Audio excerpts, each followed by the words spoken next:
Hello and welcome to my channel. My name is Jenny. I'm from Jenny Card Designs. Thanks so much for joining me today. My YouTube channel contains content that is intended to share paper crafting tutorials and inspiration with all of you. I hope that you enjoy. In today's video, I'm going to be creating a project with a template book. I quickly wanted to show you the different template books that I have available currently. So I'm going to start off with the very first book that I designed, which is the Gemvelope template reference book. This book is filled with easy envelopes for regular business style. There are a couple policy style as well. My next book is the Chop It Up book, which has all these different templates to chop up 12 by 12 cardstock to make different items and just to kind of get you creative in your crafty space. The next book I have is my book about boxes and bags, and this book has templates for card boxes to create sets of note cards for all of the different size envelopes I have, as well as a few different templates to create some different size gift bags. The next book I have is called Paper Engineering. This template book is filled with pocket cards and many different sizes to create pocket cards, along with baronial style envelopes, which is just a fancy word for a triangle flapped envelope. So I have many different sizes available. And then I also have this free mini template book when you buy the complete collection. So this is just different ideas for cutting up pattern paper and to create different projects, envelopes, and things like that. And then today I'm launching a new book called 3D Projects. So this book is geared towards pop-up style cards. We have shadow boxes and pop-up box cards. There are different template sizes for A2, A7, slimline, and so on to create shadow box cards, as well as fun pop-up box cards. So these are super simple. They are the easiest projects that you could ever make. And I walk you through step by step on cutting, scoring, gluing, and decorating the cards. So this is just a fun way to get more use out of the products that you have. These are all created using basic tools in mind. So scissors, scoreboard, paper trimmer, and adhesive. You can make all of these projects in this book with those 4 tools. And of course your pattern paper or decorative elements. For the tools aspect, you only need those simple things. So let's get started on creating a 3D project today so that I can show you the magic that these templates create. So I'm going to flip through my 3D projects book and find the A7 pop-up box template. And we're going to start with the page size. So I'm going to need some heavyweight cardstock, and I grabbed some beautiful peacock cardstock, and my template tells me that I need 2 pieces that measure 5 by 7.5. So I'll get those 2 panels out of 1 sheet of cardstock, and we'll have a couple of little scraps left over, and we can save those for other projects or sentiment strips and things like that. I'm not going to use them in today's video, but I always save these little strips. So here we go. We've got 2 panels that measure 5 by 7.5. And then going back to the template book, we'll need 1 more piece that measures 2 by 7 inches. And I've got another piece of cardstock with the same peacock cardstock, and I'm going to cut a piece that measures 2 by 7. So this little strip is going to be the insert to our box where all of our elements are going to sort of pop out from. We're going to start with some scores. So for the very first paper, we're going to call this A. For A, we're going to score across the 7.5 inch side. We're going to score at 6 inches and 7 inches. And then I'm going to rotate the paper and score at 2.5 inches. And that's going to be it for panel A. Okay, for panel B, we want to score across the 7.5 inch side at 6 inches and 7 inches. And then we're going to rotate the paper 1 turn to the left, and we're going to score at 2.5 inches, but we're going to stop at that second score line. Okay, so we're not going to score this all the way through. We're just going to stop at that line. All right, now we're going to make some cuts into those panels, and for the third piece, we're going to set this aside and we'll come back to that in the next part of the template. So we're going to work on these two panels, and taking a look at my template guide, it tells me that I need to cut away some of the areas. In the template graphic, those areas are marked in red. So I'm going to grab some scissors and I'm going to pull this nice and close so that you can see exactly what I'm cutting away. So we want to cut off the one little corner, and then we just want to cut down the score line. We're going to cut this little rectangle piece away, just following along the score line, and we want to make sure that we get straight cuts, and we'll cut that one little area away. And then I'm just going to turn it around and I'm going to cut down the score line, and I'm going to stop at that score line that's halfway through. Okay, so we're going to create like a little arm or a little flap here. All right, and I'm going to do that to both pieces. They're going to be the exact same, just following along the score marks, making sure that my cuts are nice and straight, and I'll get that piece cut off, and then I'll flip it around and I'm going to cut down that score line until we reach that midway score mark. Okay, and then that's going to be it for cutting. I'm going to fold all of those score lines, and I'm going to use my bone folder to crease my edges so that I have nice sharp folds. And I'm going to do that to both pieces of cardstock, just folding all of those edges, getting ready to form our box. So I'm going to pull in my template book here and have a look.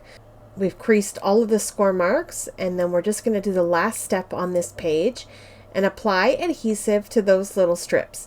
So we want these laid out in the same orientation, and we want to apply adhesive to both of those little strips on the side.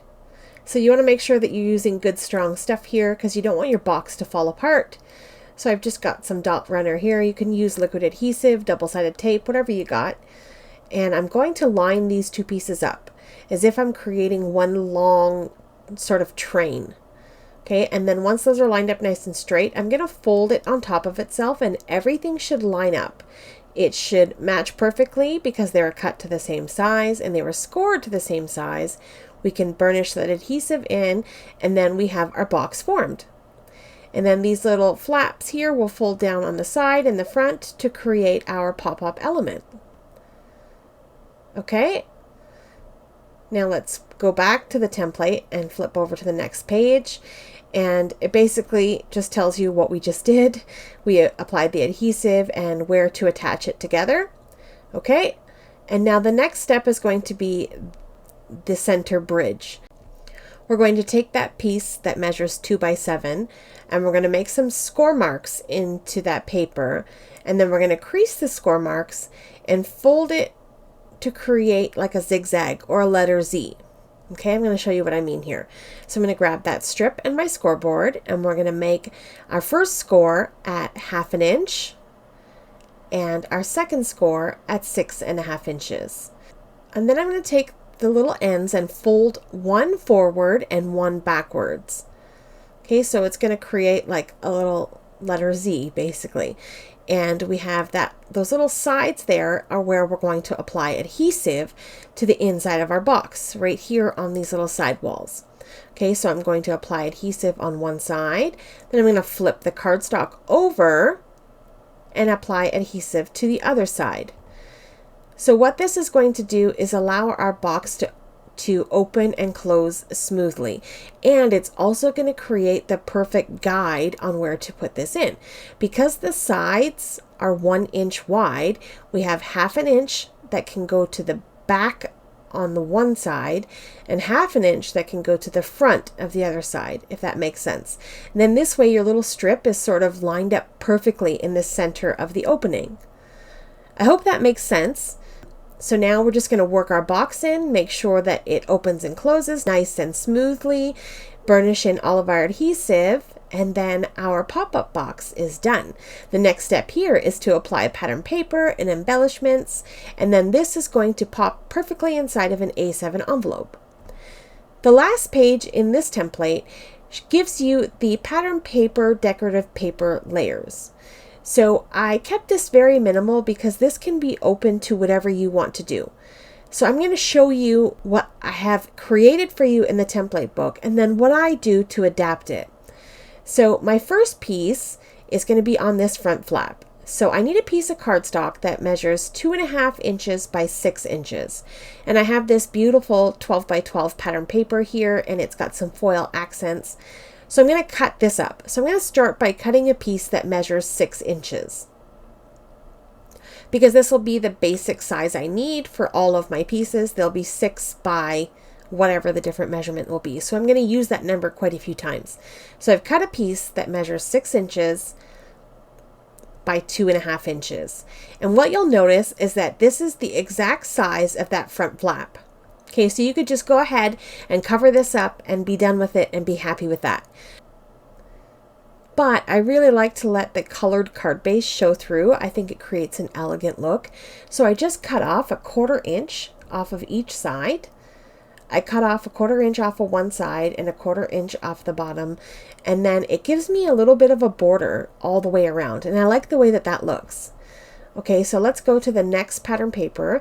So this piece measures 3 by 6 inches. And this is going to be like our background to insert inside of our box. Okay, so I've got this piece that I've already got cut to 6 inches. And I'm just going to trim that piece to 3 inches. So now I've got a piece that measures 3 by 6. And again, this is going to cover that whole piece of cardstock, but I like to let that color show through. So I'm just going to trim off 1/4 inch off of one side and 1/4 inch off of the other side. And then that's going to give me that little delicate border that I like. All right. The final two pieces that we're going to need are little tiny pieces that are 1 by 2.5 inches, just to cover up the little flaps. And so I went ahead and I cut them 1 by 2 inches just to show you once again what it's going to look like by covering up that whole little piece. Okay, so it covers the whole little flap. I want that little tiny border all the way around. So I'm just going to trim off a little bit off of both of these pieces. And then we're going to get to gluing everything down to decorate our box. So I'm just using my dot runner adhesive, and I'm going to adhere all of these panels onto my box. So we've got the back pattern, the front little flap, the two little arms, and then all that's left is to decorate the inside of the box. So I also had a piece of paper left over. I did not include the measurement to decorate the back of the card. I didn't include this. Up to you if you want to decorate it or not. I had an extra piece, so I cut a piece of that scrap just to cover up the back. And then I also had an extra scrap left over that kind of fit exactly over top of the little bridge insert that we had. So I thought it's perfect. It's better than wasting the paper, and I can decorate my box even further. So these pieces aren't necessary. I don't think you really need them, but if you want to just, add those little extra touches, then by all means, you do you. Okay, so now I have this box of bits and pieces. Whenever I am creating, I create extra, or I change gears, or decide that I don't want to use a piece, I store them in this little box. And I've got extra backgrounds and stamped things and sentiments and random bits and pieces of all different types of things. So I'm just going to dig through here and see if I can find something for my box. And I found the perfect coordinating color flower for this box. And I thought this was perfect. So I grabbed that flower. And then I also have a bag of just random leaves. Anytime I stamp leaves, I always make extra because you can never have too many leaves. And I just store them in this bag. And then whenever I need something for a quick project or a filler or something, then I can dig through here and see what I've got that will match my project. So I grabbed a couple of these leaves, and these are actually both from the same stamp set from Alta News. I will leave them linked in the description box down below. They are stamp layering sets. So I grabbed a few elements from there, and then I went to my bag of sentiments. I just kind of dug through and looked for something that I could sort of build up on the front of my box. I grabbed these two sentiments to stack on top of each other, and I'm going to put them on the little flap. You can decorate this however you want. You can put anything inside of these boxes as long as it doesn't kind of cascade past the size of the box. It needs to be hidden when you close it all up, and then it will fit perfectly inside of an A7 envelope. So I'm just adhering these little pieces down onto my bridge, and I'm putting the flower in the center, and I'm only applying adhesive to the bottom parts of the elements so that they'll stick to the bridge and not to the back of the box when it's closed. Okay, so it folds up nice and flat, and it's quite the surprise when you put it inside of an envelope. It fits in here perfectly, and then when your recipient opens it, you have this gorgeous, beautiful stand-up display pop-up box card. Easy peasy. I really hope that you enjoyed today's video. I've had so much fun creating these 3D elements and shadow boxes and things like that, and they're just absolutely gorgeous.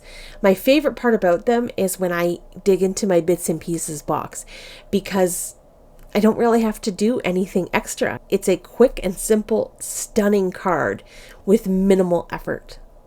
Thank you so much for taking time out of your day to spend it here with me. I appreciate the support as always. Head over to my website and check out my new release of my 3D projects book. I have a deal currently for my complete collection of all 6 of my books with over $40 off the purchase price. If you would like to support my small business, head on over there. The links are in the description box down below. Coming up on screen is a playlist of videos for other template tutorials that I think you may enjoy. Have yourself a lovely day, and I will see you in the next one. Bye!